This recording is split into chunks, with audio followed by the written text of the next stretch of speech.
Welcome to Rants TV, Travel and Events.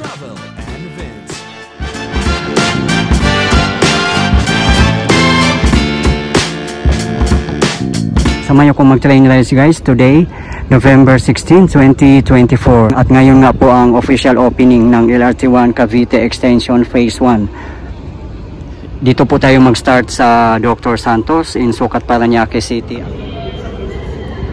Ito po yung main entrance. Yan, kunting tao pa nga lang ngayon kasi Saturday, may mga flowers pa dito.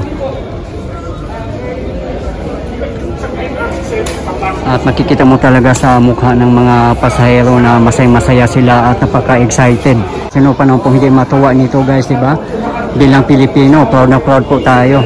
Sana achieve ng ating government ay Rail Transit Line 1 Cavite Extension Project Phase 1 inaugurated by His Excellency Ferdinand R. Marcos Jr., President of the Republic of the Philippines. Dated 15 November 2024. Meron din silang X-ray machine dito guys.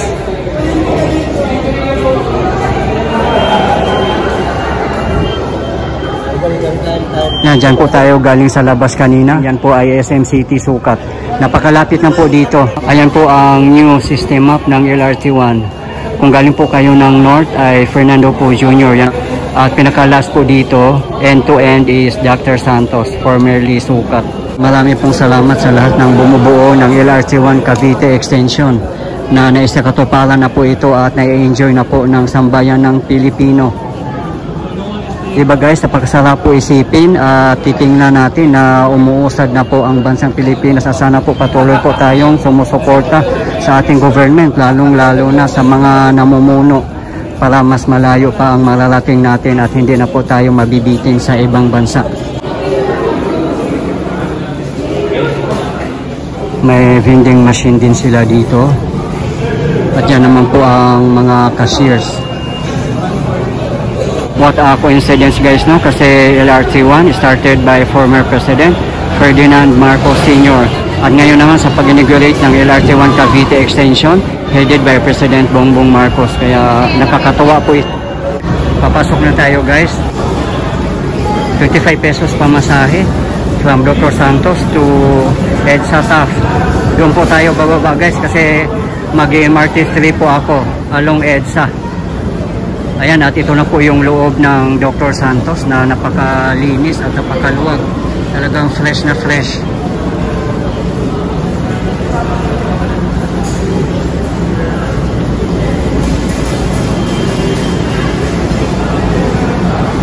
May stairs din dito.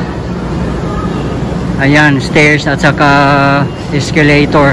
Meron din silang elevator dito.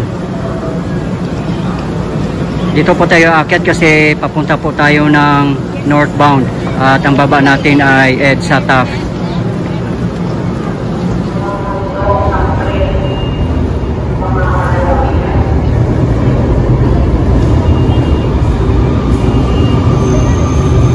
Yan, pag-exit nyo nga po dito ay SM City Sucat na, walking distance lang.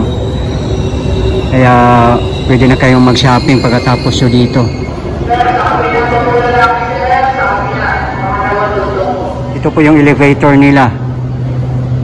Yan, may mga escalators tayo, mga stairs.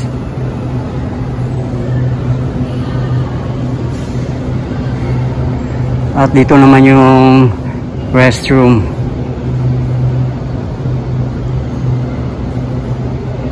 Ayan po, grabe, napakalinis dito. Fresh na fresh talaga. Sana po ma-maintain dito ang cleanliness and orderliness.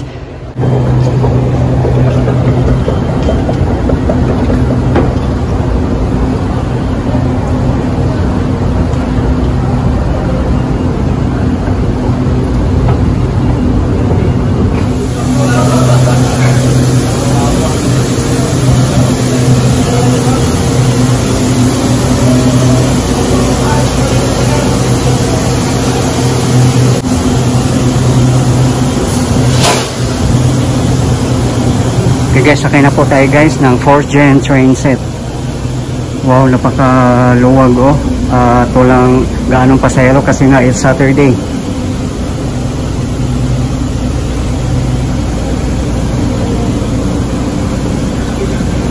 Ayan po, napaka-komportable pong sumakay ng LRT1 Cavite Extension. Ayan po.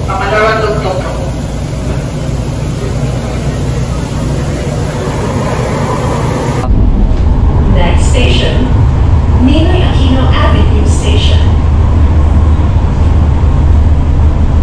Napakaluwag dito ngayon. Ayan, bago-bago yung train set na to, 4th gen train set.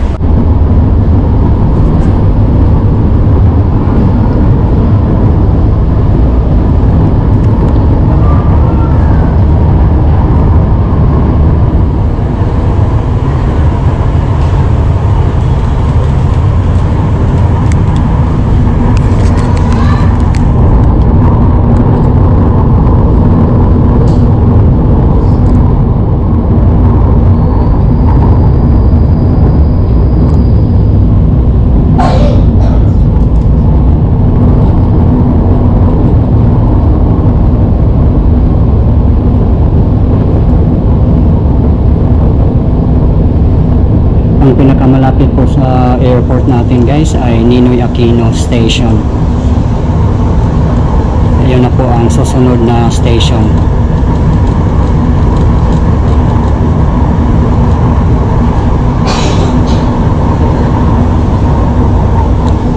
Kung hindi po dahil sa LRT1 Cavite Extension, hindi po ako makakarating dito sa Parañaque, dito sa area na to. Approaching Ninoy Aquino Avenue Station.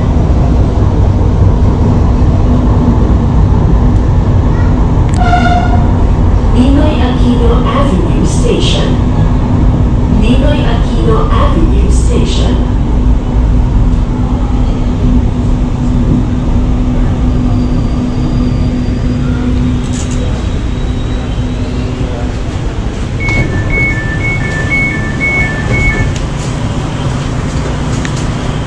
Next station, PITS Station.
Station.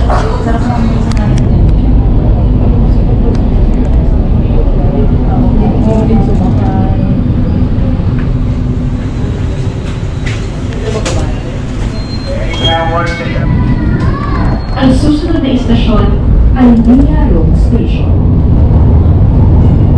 Next station guys is Mia Road Station. Ang kagandahan lang po dito sa Asia World Station ay nakalink sa PITX. Kaya napaka-convenient lalo na kung may mga dala kayong mga gamit, mga bag, etc. Hindi na po kayo mahihirapan kasi hindi na kayo kailangan bumaba pa o lumabas.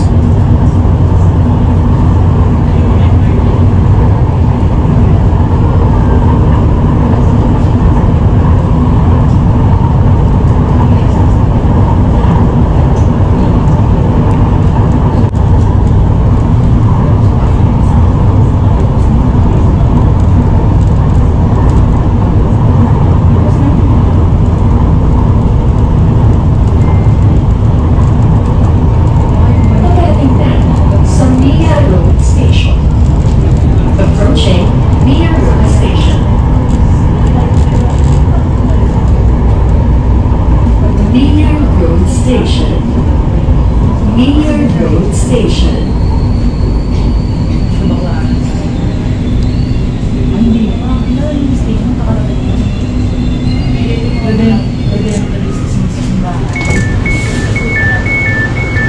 Silent headset kapag nakikinig o nanonood sa ating cellphone o iba pang device. Lower the volume or use headset when listening or watching on your cell phone or any other device. Ang susunod na istasyon ay Redemptorist Asiana Station.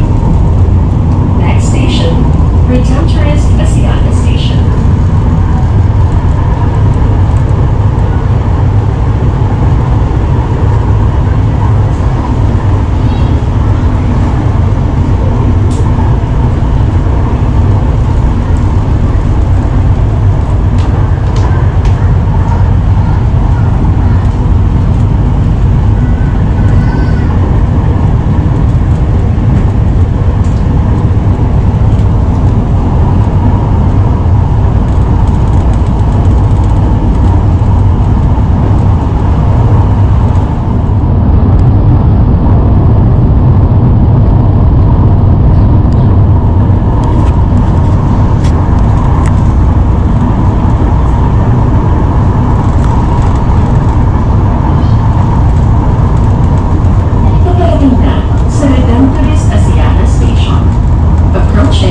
Redemptorist Asiana Station.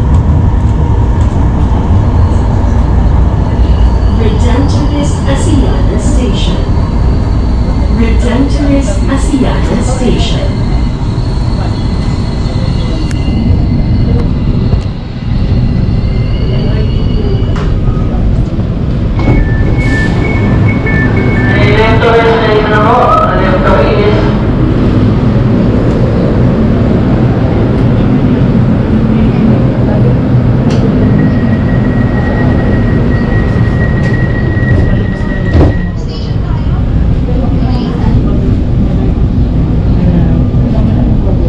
Ang susunod na istasyon ay Baclaran Station.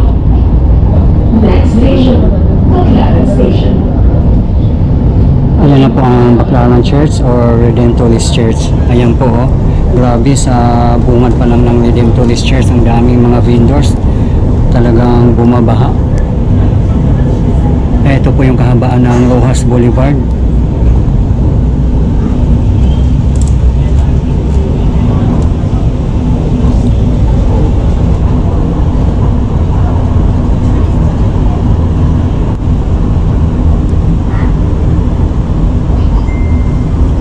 Ayan po ang Baclaran Church.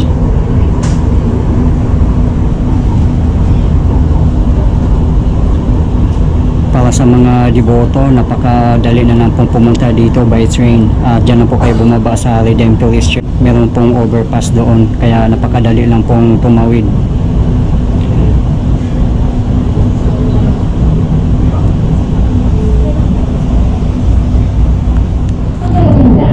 Sa Baclaran Station. Approaching Baclaran Station. Dati ito po yung pinakadulo ng LRT1, Baclaran Station. Ngayon, ang pinakadulo is Dr. Santos na sa Sukat, Parañaque City, kung saan tayo nag-start sumakay. Baclaran Station. Baclaran Station. Marami ng tao dito.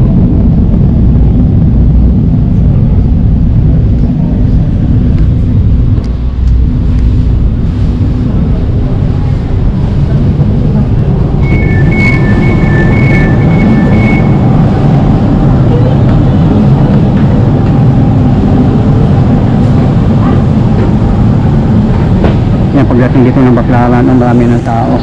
Station, EDSA Station.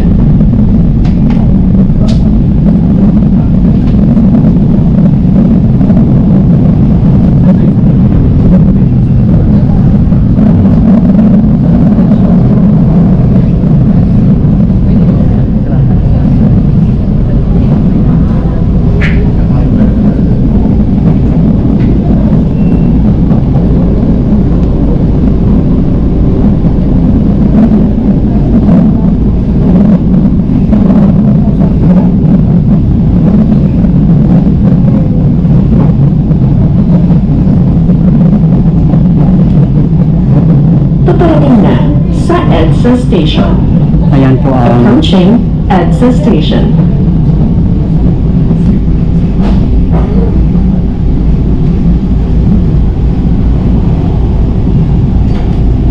EDSA Station. dito na po tayo EDSA bababa guys. Station.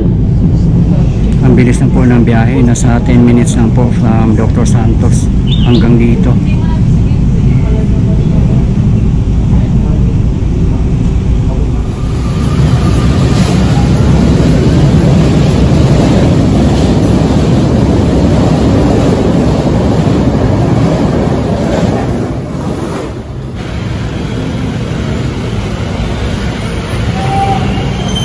Mag-exit na po tayo dito.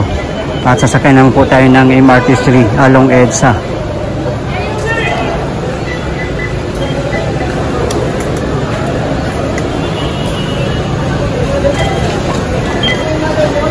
Grabe, napakabilis lang po ng biyahe from Dr. Santos up to EDSA TAF. Nasa 10 minutes lang po.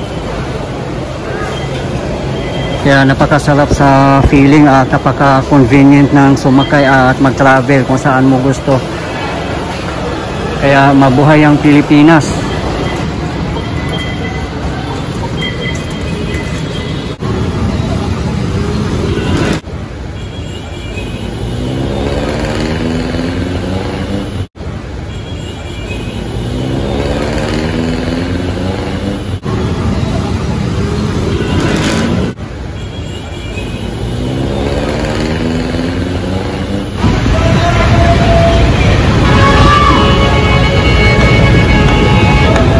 Yan po ang sinakyan natin kanina, 4th gen train set.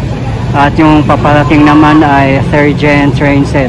Bound for Fernando Poe Jr. in Quezon City.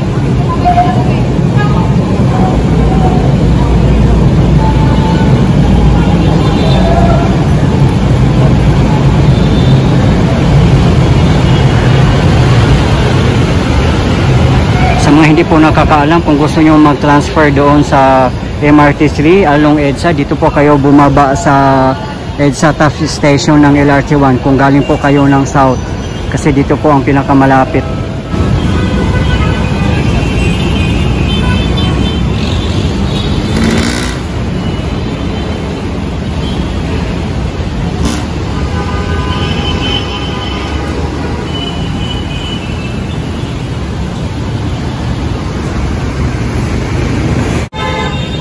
Ayan po, ito po yung link niya.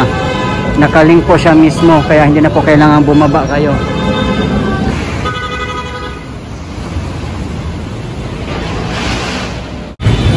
Ayan na po ang MRT3 station. Andito na po tayo sa MRT3 station.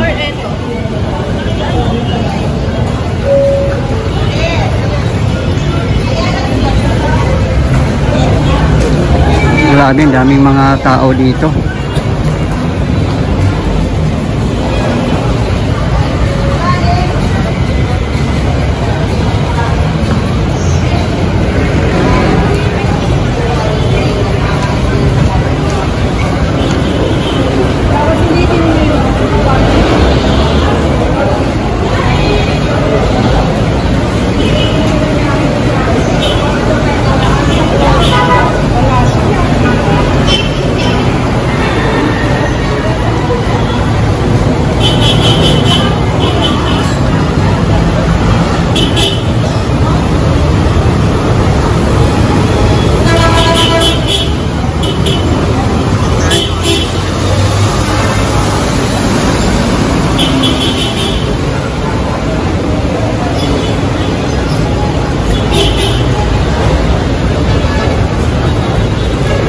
Ayan naman po ang EDSA carousel buses natin.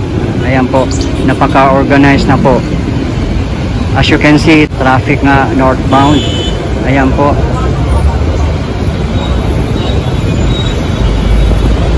Ayan po ang MRT3 EDSA TAF.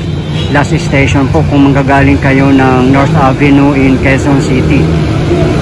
At nakalink nga po yan siya sa LRT1 EDSA TAF station. Ayun po. Diyan lang po kayo dumaan sa Metro Point EDSA TAF, as you can see. Dito po tayo mismo sa EDSA TAF Ayan po.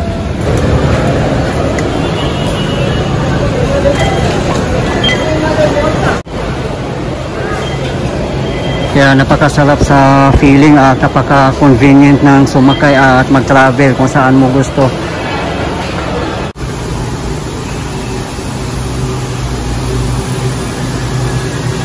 Guys, marami pong salamat sa patuloy niyong suporta sa pamamagitan ng panonood ng aking mga videos. At hindi po ako magsasawa na i-update ko po kayo, lalong-lalo na sa mga government infrastructures. Mabuhay ang Pilipinas! Okay guys, thank you for watching and keep safe everyone.